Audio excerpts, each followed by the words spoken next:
Welcome viewers. और बात करेंगे आलोक इंडस्ट्रीज़ के बारे में। जैसे कि कमेंट आया है कि इसके बारे में क्या लगता है, लगातार गिरावट हो रही है रिज़ल्ट के बाद, आगे क्या प्रोबेबिलिटी है, तो सारा कुछ इस वीडियो के माध्यम से आप लोगों को समझ में आएगा। दोस्तों पूरा वीडियो देखिए। मैं बहुत लंबे समय से आलोक पे वीडियो बना रहा हूँ लगातार, और मुझे उम्मीद है पूरा वीडियो देखोगे तो आपको पिक्चर क्लियर हो जाएगी। सो फटाफट आगे बढ़ते हैं। जो लोग नए हैं उनसे कहूँगा चैनल को ज़रूर सब्सक्राइब करिए, और वीडियो पसंद आए तो दोस्तों लाइक दबाने में हिचकिचाना मत। डिस्क्लेमर से शुरुआत करना चाहूँगा क्योंकि दोस्तों ये एजुकेशनल वीडियो है। इसमें बाय सेल होल्ड के लिए कोई रिकमेंडेशन नहीं होता है।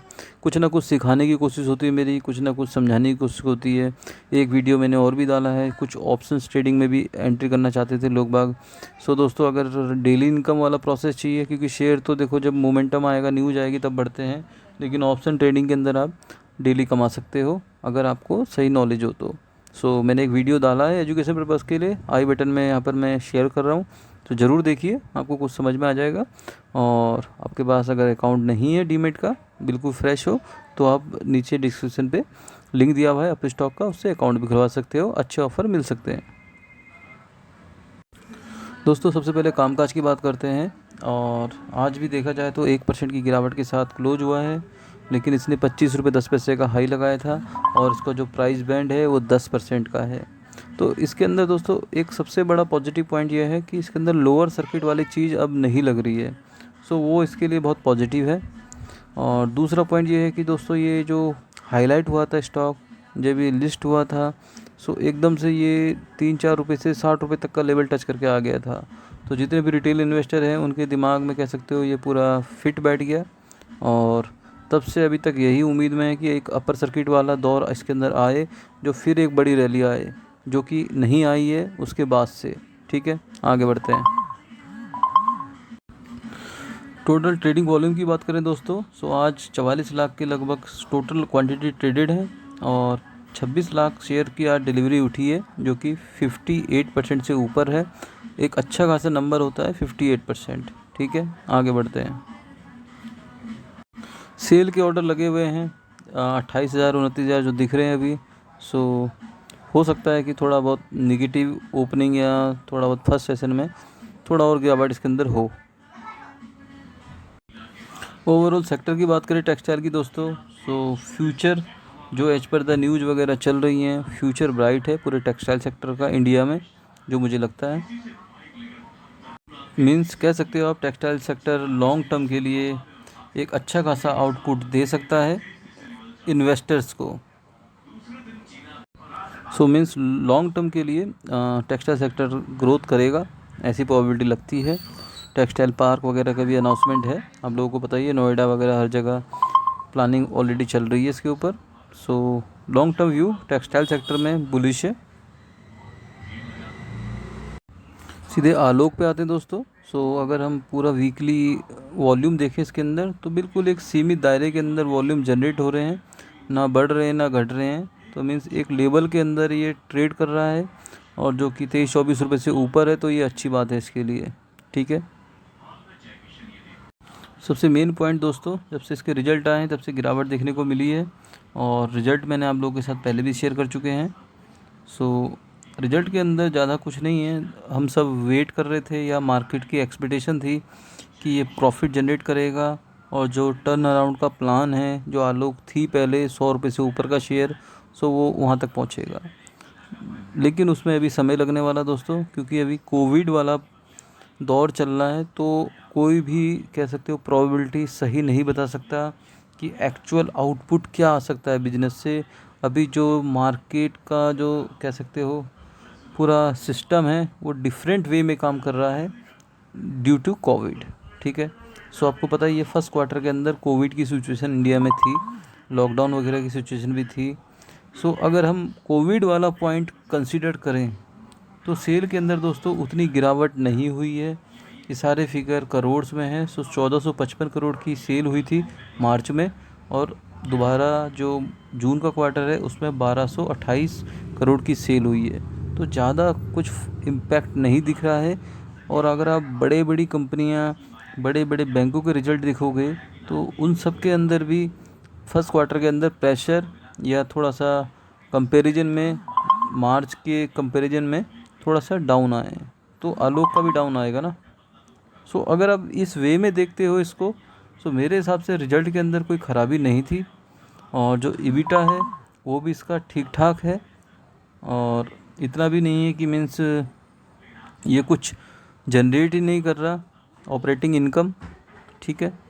लेकिन अभी इसको बहुत मेहनत करनी है, और जो ये 1200 करोड़ की सेल है वो कम से कम 2000 करोड़ तक पहुंचानी पड़ेगी, तब जाके कुछ चांसेज होंगे दोस्तों कि ये पॉजिटिव में आए, ठीक है।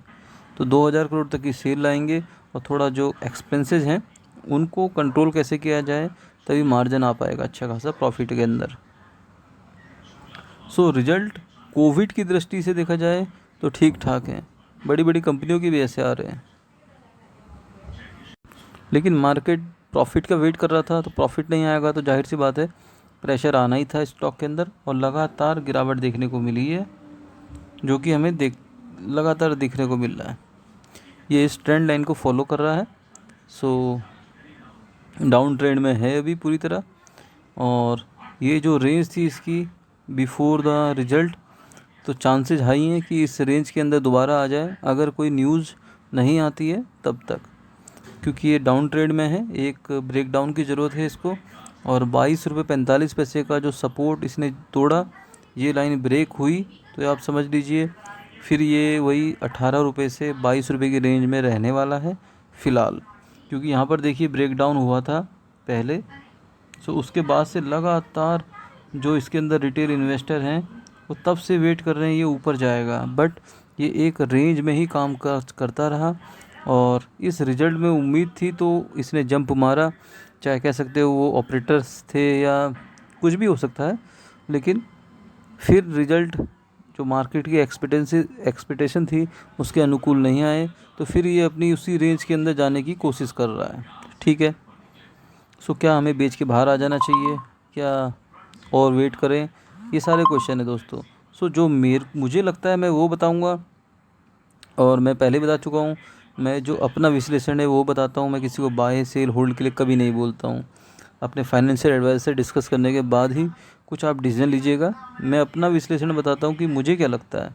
सो मुझे ऐसा लगता है दोस्तों, अगर आपका विज़न लॉन्ग टर्म का है, मिनिमम 1 से 2 साल, तो तब इसके अंदर आप बने रह सकते हो, और आपका विज़न सिर्फ एक रैली प्राप्त करना है, एक कह सकते हो प्लेन की सवारी करना है कि भैया अपर सर्किट वाले में, तो उसमें तो वेट करना पड़ेगा दोस्तों। उसके लिए इसको पहले परफॉर्म करना पड़ेगा। परफॉर्म आउटपुट कैसे आएगा, प्रॉफिट दिखाना पड़ेगा, और प्रॉफिट अभी मुझे दूर लगता है कि अगले क्वार्टर में आ भी जाए तो वो भी कोई मीन्स 100% प्रोबेबिलिटी नहीं बैठाएगा। एटलीस्ट 3 क्वार्टर लगातार प्रॉफिट में आए, तब लगेगा कंपनी ग्रोथ कर रही है, ठीक है।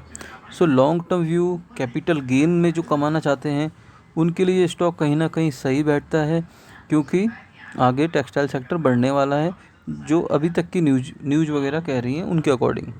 लेकिन जो लोग रैली का पार्ट बनना चाहते हैं, छोटे इन्वेस्टर हैं, 20,000 15,000 ऐसे लगाए हुए हैं और सोच रहे हैं अब बढ़ेगा बढ़ेगा, तो मुझे नहीं लगता दोस्तों अभी इसके अंदर कोई ट्रिगर पॉइंट है।